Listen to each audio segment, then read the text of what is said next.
तो हमारा जो क्वेश्चन नंबर 4 का नेक्स्ट पार्ट है वो है पार्ट नंबर 5। उसकी वो स्टेटमेंट बता रहा है कि sine theta is equal to -1/√2। ठीक है। और terminal arm of the angle is not in third quadrant. Angle not in third quadrant. Angle third quadrant में नहीं है बल्कि किसी और क्वाड्रेंट में है। क्वाड्रेंट बना लिए ASTC। साइन है नेगेटिव, फर्स्ट में पॉसिबल नहीं है, सेकंड में पॉसिबल नहीं है, थर्ड में उसने सवाल में बता दिया कि पॉसिबल नहीं है, ऑटोमेटिकली एक ही क्वाड्रेंट बनता है चौथा, और यहाँ पे साइन नेगेटिव भी है। मीन कौन सा क्वाड्रेंट है? Quadrant number 4। ये चीज़ तो हमारे पास सॉल्व हो गई। बाकी आओ इसे सॉल्व करते हैं। अब जिनको तो याद है कि हमारे पास जो साइन होता है वो होता है perpendicular over hypotenuse. Perpendicular over hypotenuse, तो परपेंडिकुलर की वैल्यू है -1 और हाइपोटेन्यूज की है √2। लेकिन जिनको याद नहीं है उनको 1 2 3 वाला तो याद होगा। 1 क्या था हमारे पास, और साइन किसके बराबर होता है? 1/3। तो 1 की वैल्यू क्या है? -1। 1 की वैल्यू क्या है? साइन सॉरी हमारे पास होता है 2/3 के। तो 2 की वैल्यू है -1 और 3 की वैल्यू है √2। साइन की वैल्यू आ गई। कोसिकेंड आपको बताया था कि रेसिप्रोकल होता है, तो कोसिकेंड की वैल्यू कैसे आती है? पहले तो कोसिकेंड होता है 1/sin के इक्वल। 1/sin √2 ऊपर आके 1 से मल्टीप्लाई हो रहा है, नीचे 1 की वैल्यू वैसे ही ख़त्म हो जाती है और -7 आ जाएगा। और अगर वैसे बता दूं सिंपल तरीका, तो cosecant theta is equal to सीधा सीधा नीचे वाली वैल्यू ऊपर ले जाएंगे, ऊपर वाली नीचे, नीचे वाली ऊपर चली गई, माइनस वैसे भी ऊपर वाले के साथ आता है, और नीचे 1 की वैल्यू वैसे ही कोई नहीं, तो हमारे पास -√2 आंसर आ गया। अब ये चीज़ हमारे पास नहीं है। पाइथागोरस थ्योरम आता है ना आपको, हाइपोटेन्यूज स्क्वायर, यहाँ पे लिख दो पाइथागोरस थ्योरम। हाइपोटेन्यूज का square is equal to perpendicular square plus base square. हमारे पास हाइप क्या थी? √2 का स्क्वायर, परपेंडिकुलर क्या है? -1 का स्क्वायर, और बेस हमें फाइंड करनी है। यहाँ पे हमारे पास आंसर आ गया 2। √1 का आंसर है +1। 2 -1 मल्टीप्लाई हो तो 1 +1 आंसर हमारे पास आता है। b स्क्वायर इज इक्वल 2 -1, 1 उधर जाके माइनस का हो गया, b इज इक्वल टू 1। क्योंकि अगर स्क्वायर रूट भी ले लो b का तो हमारे पास आंसर 1 ही रहेगा। तीनों साइड से हमारे पास आ गई। अब सिंपल हम कोस निकाल सकते हैं। कोस थीटा हमारे पास किसके बराबर होता है? 1/3 के। ये हमारे पास वैल्यू आ गई 1। कोस थीटा होता है 1/3 के, तो cos theta is equal to क्या है हमारे पास? 1/3। 1 हमारे पास 1 ही है, और 3 हमारे पास क्या है? √2। ये हमारे पास आ गई कोस थीटा की वैल्यू। अब जो सीकेंड है उसकी वैल्यू निकाल लेते हैं। Secant theta is equal to √2। नीचे वाली वैल्यू ऊपर चली गई, ऊपर वाली नीचे आ गई। जो नेक्स्ट चीज़ है हमारे पास वो कौन सी है? Tan theta. टेन थीटा का फॉर्मूला होता है 2/1। तो 2 हमारे पास यहाँ पे क्या है? -1, और 1 क्या है? 1। तो ये हमारे पास आंसर आ गया -1/1 -1। ठीक है। और दूसरी तरफ हमारे पास जो कोट थीटा है वो -1 को ऑपोजिट करो। -1 का जब ऑपोजिट करोगे, -1 के नीचे ऑलरेडी 1 था, 1 ऊपर आ गया, 1 नीचे चला गया, साइन तो ऊपर वाले के साथ आता है और नीचे 1 की वैल्यू कोई नहीं, तो ये हमारे पास आंसर आ गया पार्ट 5 का। नेक्स्ट हम कर लेते हैं क्वेश्चन नंबर 5।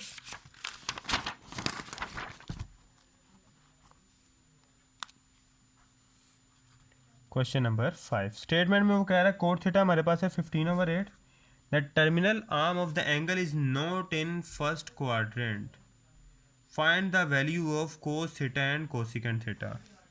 कह रहा है angle not in first quadrant, और दूसरी चीज़ वो कह रहा है कि सिर्फ cos theta and cosecant theta find करो, बस और कोई चीज़ फाइंड नहीं करनी। अब अगर आप लोगों को याद हो, पहली चीज़ तो ASTC कोड किसका रेसिप्रोकल होता है? टेन का। और अगर फर्स्ट क्वाड्रेंट में टेन या कोड पॉजिटिव नहीं है तो किस में होंगे? थर्ड क्वाड्रेंट में। क्वाड्रेंट तो हमें पता चल गया कि क्या होगा, थर्ड क्वाड्रेंट होगा। अच्छा, कोड टेन का फॉर्मूला क्या होता है? टेन होता है 2/1 के इक्वल। ये हमारे पास वन साइड थी, ये 2 थी और ये 3 थी। टेन होता है 2/1 के इक्वल, और कोड क्या होता है? रेसिप्रोकल। ऊपर वाली वैल्यू नीचे होती है और नीचे वाली ऊपर, तो ये होगा 1/2 का इक्वल। तो 15 वैल्यू किसकी है? 1 की। जो हमारे पास base b is equal to 15 है, और जो 1 है वो तो 15 हो गया, और जो हमारे पास 2 है वो किसके इक्वल है? 8 के इक्वल। p हमारे पास क्या है? 8 है, और h अभी हमें फाइंड करना है। फॉर्मूला आता है पाइथागोरस थ्योरम का, h square is equal to p square plus b square. h square ही फाइंड करना है। अच्छा, हमने p की वैल्यू हमारे पास क्या है? 15 का स्क्वायर प्लस 8 का स्क्वायर।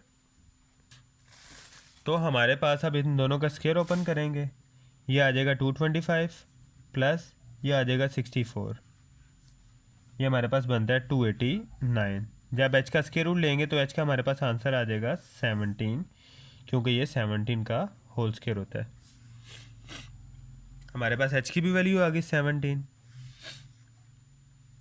हमें टेन थीटा अगर निकाल भी लेते तो भी ठीक था, लेकिन अगर हमने उसी का रफ वर्क में रेसिप्रोकल करके सॉल्व कर लिया तो हमें ज़रूरत नहीं रही।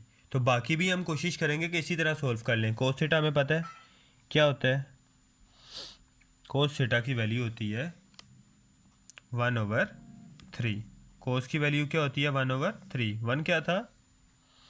15/3 क्या था हमारे पास? 17। अब ये तो सारे कर लोगे, लेकिन एक यहाँ पे इशू इस बात का क्रिएट होगा कि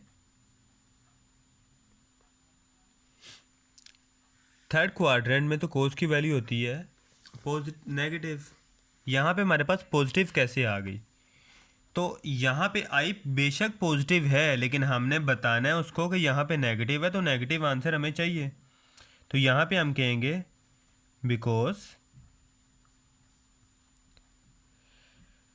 थीटा, जो हमारे पास एंगल की हम बात कर रहे हैं, जो थीटा हमारे पास एंगल है वो लाइज इन थीटा कह लो या फिर डायरेक्टली कोस थीटा कह लो, जो कहना है आप कह सकते हो। थीटा कह लो तो भी ओके है, थीटा कोस थीटा कह लो तो भी ओके है। Lies in third quad, so answer will be negative.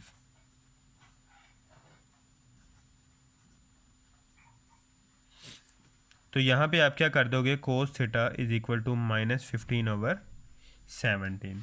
दूसरी चीज़ आपने निकालनी है कोसिकेंट थीटा।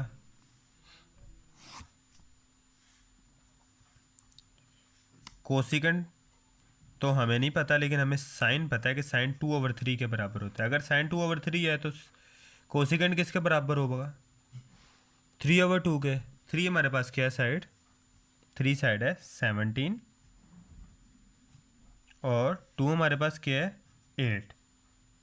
ठीक है, अब इसके लिए भी सेम आपने स्टेटमेंट लिखनी है यहाँ पे, और उसके बाद इस साइन को क्या कर देना है? नेगेटिव, क्योंकि कोसिकेंट साइन का रेसिप्रोकल है और साइन भी यहाँ पे नेगेटिव होता है। तो यहाँ पे आप क्या लोगे? Cosecant theta is equal to -17/8, और यहाँ पे यही स्टेटमेंट दोबारा से दोहरा दोगे, क्योंकि बस फ़र्ज़ की है कि यहाँ पे अगर किसी ने कोस लिखा है तो कोस की बजाय यहाँ पे लिखेगा कोसिकेंट थीटा, बाकी सेम है स्टेटमेंट। और ये सवाल हमारा यहीं पे ख़त्म होता है। इसके बाद जो नेक्स्ट हमारे पास सवाल आ जाता है वो है क्वेश्चन नंबर 6। स्टेटमेंट है हमारे पास cosecant theta is equal to m² + 1/2 2m, जबकि वो दूसरी तरफ हमें कह रहा है m ग्रेटर देन 0, साथ ही ब्रैकेट में कह रहा है थीटा ग्रेटर देन 0 और smaller than pi by 2। Find the remaining values, मतलब हमें सारी की सारी वैल्यूज़ निकालनी है। अब थीटा 0,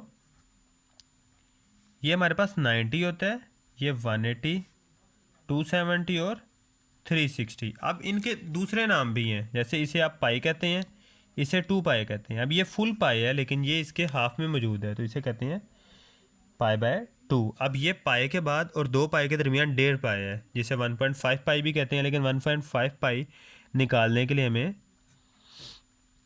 इस तरह हम निकालेंगे 3/2, 3 डिवाइडेड बाई 2 1.5 पाई। अब हमें चाहिए ये थीटा किसके दरमियान है, 0 से तो बड़ा है, 0 से तो बड़ा है लेकिन पाई बाय 2 से छोटा है, मतलब फर्स्ट क्वाड्रेंट में ही है। सारी वैल्यू पॉजिटिव, काम ख़त्म हमारा। कोसिकेंट थीटा की वैल्यू है, कोसिकेंट थीटा से साइन थीटा की वैल्यू निकाल सकते हो जी, बिल्कुल। नीचे वाली वैल्यू ऊपर चली गई और ऊपर वाली नीचे आ गई। पहला आंसर आ गया। बाकी हमारे पास पाइथागोरस थ्योरम से निकाल लेंगे। ट्रायंगल अपनी बना लो।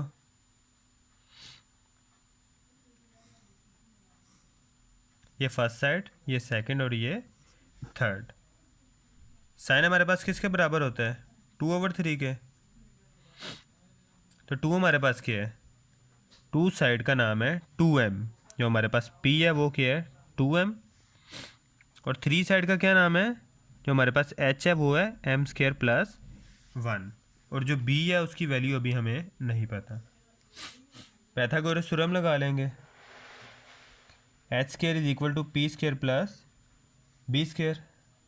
h² हमारे पास क्या है, m² प्लस 1 का होल स्क्वायर, प्लस p हमारे पास है जी, बिल्कुल है, इज इक्वल टू 2m का होल स्क्वायर प्लस b हमें फाइंड करना है। ये स्क्वायर ओपन हो गया, a² plus b² plus 2ab। ये 2m का स्क्वायर जब ओपन हुआ तो ये आ जाएगा 4m² प्लस b²। ये हमारे पास स्क्वायर था यहाँ पे, m की power 4 plus 1 plus 2m² minus 4m² is equal to b²।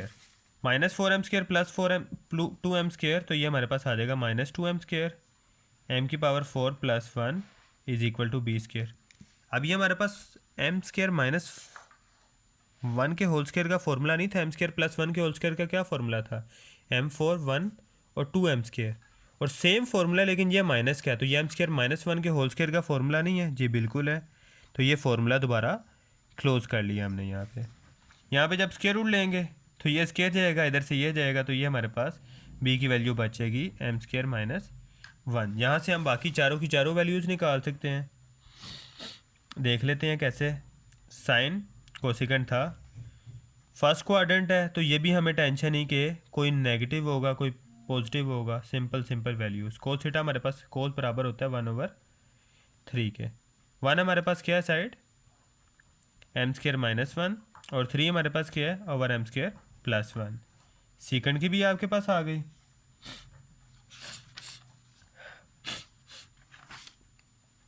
सीकेंड की हमारे पास इसका ऑटोमेटिकली ऑपोजिट हो जाएगा, नीचे वाली वैल्यू ऊपर और ऊपर वाली नीचे। टेन की हमारे पास क्या होती है 2/1।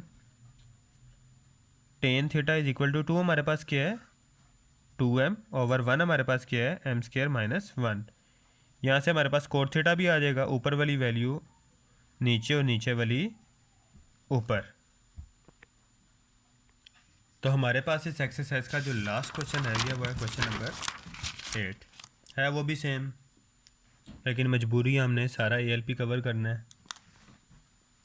क्वेश्चन नंबर 8 है हमारे पास, cot theta is equal to 5/2, और वो कह रहा है टर्मिनल आर्म हमारे पास है फर्स्ट क्वाड्रेंट में। लेकिन ना यहाँ पे थोड़ा सा फ़र्क ये है कि सिर्फ हमें इस स्टेटमेंट के आंसर बताना है, इस स्टेटमेंट का आंसर बताना है। अब अगर आप ये स्टेटमेंट देखो तो इसमें सिर्फ या तो साइन है या कोस है, तो सिंपल हम साइन और कोस की वैल्यू निकालें, बाकी वैल्यूज़ निकालने की हम इतना झंझट क्यों करें। तो आज इसे ही सॉल्व कर लेते हैं। अब टेन हमें याद है, टेन होता है हमारे पास 2/1। और कोट है उसका रेसिप्रोकल, तो कोट हो जाएगा 1/2 के। ये हमारे पास 1 था, ये 2 था और ये 3 था। कोट किसके बराबर है? 1/2। 1 क्या है? 5। बेस इज इक्वल टू 5 और 2 हमारे पास क्या है? 2 का आंसर 2 ही है। तो जो P का आंसर है वो हमारे पास क्या है? 2। और H का आंसर हमें फाइंड करना है। h² is equal to P² plus B²। P हमारे पास क्या है? 2 का स्क्वायर और B हमारे पास क्या है? 5 का स्क्वायर। ये हमारे पास 25 आ गया, ये हमारे पास आ गया 4। टोटल आंसर है 29। जब इसका वो स्क्वायर रूट लेंगे तो हमारे पास स्क्वायर रूट 29 आंसर आ जाएगा। तो ये हमारे पास क्या आ गया? Square root 29। अब यहाँ से सिर्फ हमें दो चीज़ों के आंसर चाहिए। साइन हमारे पास किसके बराबर होता है? 2/3। कोस हमारे पास होता है 1/3 के। साइन हमारे पास क्या है? 2/3। Sine theta is equal to 2 हमारे पास क्या है? 2 ही है। ओवर 3 हमारे पास क्या है? Square root 29। जबकि हमारे पास कोस क्या है? Cos theta is equal to 1/3। 1 हमारे पास क्या है? 5 और 3 हमारे पास क्या है? Square root 29। बताया था फर्स्ट क्वाड्रेंट में है तो सारों की वैल्यू क्या होगी? पॉजिटिव होगी। अब ये प्रूफ कर लेते हैं छोटा सा, ये जो ये हमें दिया गया है। 3 sine theta plus 4 cos theta over cos theta minus sine theta is equal to 3 sine की वैल्यू हमारे पास क्या है? 2/√29 प्लस 4 कोस थीटा की हमारे पास वैल्यू क्या है? 5/√29 over cos theta minus sine theta. Cos theta की क्या है? 2/√29 माइनस साइन थीटा की क्या है? सॉरी, कोस थीटा की 5/√29 और साइन थीटा की स्क्वायर रूट 2/29 है। जब 3 को 2 से मल्टीप्लाई करोगे ये हो जाएगा 6/29 स्क्वायर रूट और ये 20/√29। तो दोनों का एलसीएम नहीं हो जाएगा, तो एक ही दफ़ा एलसीएम वाली फॉर्म में कर लेते हैं। इधर 6 प्लस इधर 20 ओवर इसका भी एलसीएम हुआ 5 माइनस 2। ये स्क्वायर रूट 29 से जा रहा है तो 6 प्लस 20 26 ओवर 5 माइनस 3 2। ये आ गया हमारे पास 3। तो ये हमारे पास इसका फाइनल और रिक्वायर्ड आंसर है। यहाँ पे वीडियो हम अपनी ख़त्म करते हैं। अल्लाह हाफिज़।